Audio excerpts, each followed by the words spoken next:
What is up guys, Sandeep here. तो यहाँ हमारा मेन मोटिव यही डिस्कस करना है कि इंडिया में इस टाइम 5G का स्टेटस क्या है, चीज़ें कहाँ तक पहुँच चुकी हैं, 5G इतना डिले क्यों हो रहा है, जहाँ दूसरी कंट्रीज काफ़ी मज़े ले रही हैं 5G की। इंडिया में कोई न्यूज़ भी इतनी खास नहीं है 5G को लेकर, तो काफ़ी इंटरेस्टिंग बातें मैं आपको बताऊँगा, वीडियो के साथ बने रहिए।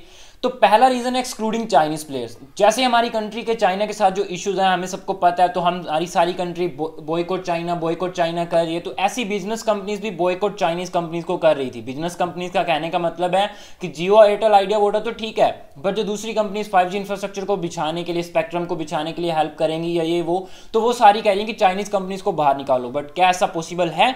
बिल्कुल नहीं, क्योंकि अब कंपनीज को पता लग गया कि अगर हम चाइनीज प्लेयर्स को एक्सक्लूड करते हैं, तो अगर हम दूसरी कंट्रीज से हेल्प लेंगे, यूरोपियन कंट्रीज और किसी कंट्रीज से हेल्प लेंगे 5G में, तो काफ़ी महंगा पड़ जाएगा काम। और वैसे ही हमारी कंपनीज पहले ही कर्ज के नीचे दबी हुई हैं, तो ऐसा बिल्कुल भी पॉसिबल नहीं हो सकता है। और काफ़ी हद तक जो 4G नेटवर्क है हमारे इंडिया में, वो काफ़ी हद तक चाइनीज प्लेयर्स के कंधों पर टिका हुआ है, तो हम इनको एक्सक्लूड नहीं कर सकते पूरी तरह से।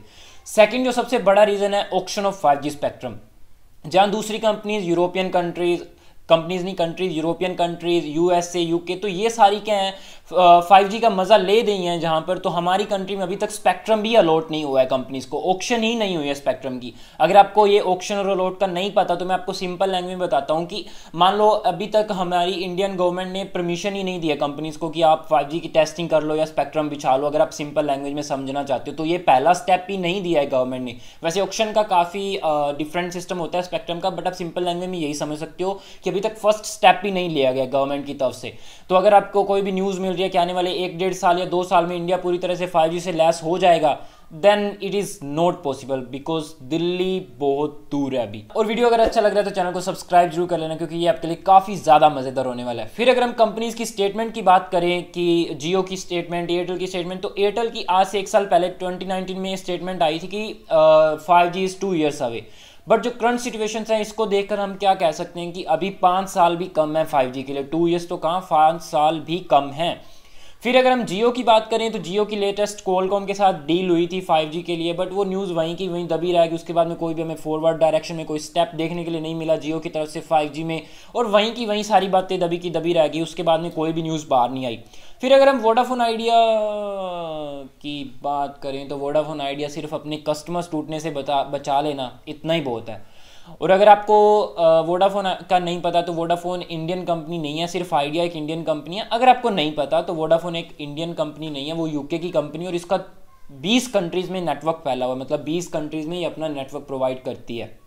फिर भी काफ़ी लो स्टेटस हो रखा है इसका इस टाइम अपने इंडिया में। अब ये तो सारे रीजंस हैं कि इसलिए 5G डिले हो रहा है, ये स्टेटमेंट्स थी, ये है वो है। तो अभी अगर कोविड-19 ना होता ना, तो हम अगर आज बात करते 5G के बारे में, तो 5G काफ़ी आगे तक पहुंच चुकी होती 5G को लेकर के हम, क्योंकि चीज़ें क्या है कि अभी देश की GDP वो भी निगेटिव में चली गई है, और जो सारी ग्रोथ है वो निगेटिव में चली गई, और अभी इन्वेस्टमेंट काफ़ी ज़्यादा चाहिए। उसके बाद में अगर हम इससे थोड़ा और जोड़ लें, एयरटेल के जो कर्ज पे करना है एयरटेल को सुप्रीम कोर्ट का 10 साल में, उसको भी अभी कर्जा पे करना है, और उसको इन्वेस्टमेंट भी काफ़ी ज़्यादा बड़ी करनी पड़ेगी अगर किसी भी कंपनीज को 5G लानी है।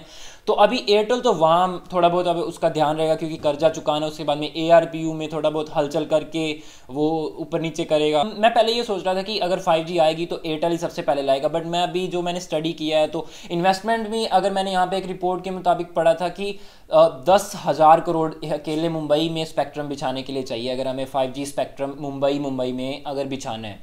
तो यहाँ पर मान लो इतनी बड़ी इन्वेस्टमेंट चाहिए, और वहीं कंपनीज कर्ज के नीचे दबी हुई हैं, तो आप हिसाब लगा सकते हो कि चीज़ें कहाँ तक पहुँची अभी तक। और Elon Musk 5G network India में लाने की सोच रहे हैं, तो अभी अगर उन्होंने कह भी दिया तो आ भी सकते हैं। और यहाँ पे मैं क्या कहता हूँ कि अगर कोई बाहर का प्लेयर आके बाजी मार लेता है, तो इंडियन कंपनीज के लिए सर्वाइवल करना मुश्किल हो जाएगा। हमारा यहाँ पे मेन डिस्कस करना यही था कि 5G का करंट स्टेटस क्या है, तो ये हमने पूरा डिस्कस किया है कि डिले हो रहा है, ये ऑक्शन स्पेक्ट्रम नहीं हुआ है, स्पेक्ट्रम की ऑक्शन नहीं हुई है, और जो सारी चीज़ें हैं जो 5G को डिले कर रही। वहीं चाइना अब अपनी 6G सैटेलाइट लॉन्च करने की तैयारी में, और हमें अभी तक स्पेक्ट्रम ही अलॉट नहीं हुआ है हमारी कंपनीज़ को। तो आप बिल्कुल भी मत सोचिए कि 1-1.5 साल में 5G आ जाएगी। यहाँ मैंने problems regarding 5G in India, वो उसके लिए एक स्पेशल वीडियो बना रखी है, तो वो कार्ड आपको यहाँ पे दिख रहा होगा, तो आप वहाँ पे जाके देख सकते हो।